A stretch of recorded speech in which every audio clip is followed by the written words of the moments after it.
যেদিন আল্লাহর নবী দুনিয়া থেকে বিদায় নিচ্ছে, সেদিন জিবরাইল আইসা বলছি, ইয়া রাসূলুল্লাহ, মালাকুল মউত দরজায়, আপনি বললে আসবে, আপনার রুহু কবজ করবে। আল্লাহর নবী বলেন, আল্লাহকে জিজ্ঞেস করো জিবরাইল, আমি যদি আমার আল্লাহর কাছে যাই, আমার উম্মতের সাথে আমার আল্লাহ কি আচরণ করবেন, ওটা বলো, তারপরে আমি যাব।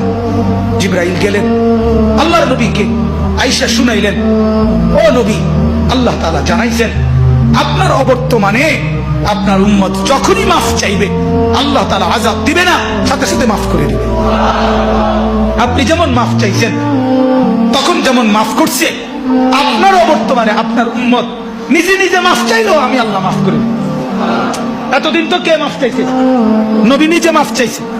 এখন তো আপনি না থাকলেও আমি ওয়াদা দিলাম, আপনার উম্মত যদি নিজে নিজেও মাফ চায়, আমি মাফ করে দিই। নবী বললেন, তাহলে জিবরাইল, মালাকুল মউতকে বলো আমার জান কবজ করতে। তাহলে সারাটা জীবন তিনি ভাবলেন উম্মতের কথা। আজ যখন তিনি দুনিয়া থেকে বিদায় নিচ্ছেন, তখনও ভাবছেন কার কথা?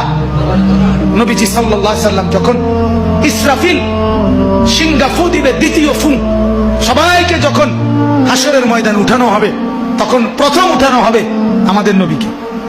হাদিসে আছে, চার ফেরেশতা জিবরাইল, মিকাইল, ইসরাফিল, আজরাইল আসবেন নবীজির রওজা মুবারকে। এসে সবার পক্ষ থেকে জিবরাইল ডাক দিবে, ইয়া রাসূলুল্লাহ, হাসরের ময়দানে যাওয়ার জন্য আপনি কবর থেকে ওঠেন। হাদিসে আছে, আল্লাহর নবী সাল্লাল্লাহু আলাইহি সাল্লাম কবর থেকে চোখ মেলবেন, আর উঠে দাঁড়াইতেই কপালের বালু মুছতে মুছতে তাকাইয়েই বলবেন প্রথম কথা, জিবরাইল, তোমরা শুধু চারজন ফেরেশতাই আসলা আমাকে নেওয়ার জন্য, আমার উম্মত আসে নাই। আমার উম্মত কোথায়? আমার উম্মতের হালাত কি? আমার উম্মত কি আমার বর্তমানে জাহান্নামে চলে গেল নাকি?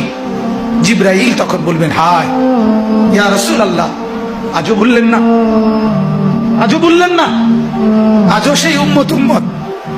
যাওয়ার দিনও বললেন, দুনিয়ায় থাকতেও বললেন, আজও বললেন। আপনার উম্মতের এখনো উঠেই নাই, এখনো তো কবর থেকে কেউ তুলে নাই, আপনাকে তুলেই বাকিদেরকে উঠানো হবে। আল্লাহ নবী বললেন, তাইলে চলো, তাইলে ঠিক আছে, চলো হাসরের মাঠে।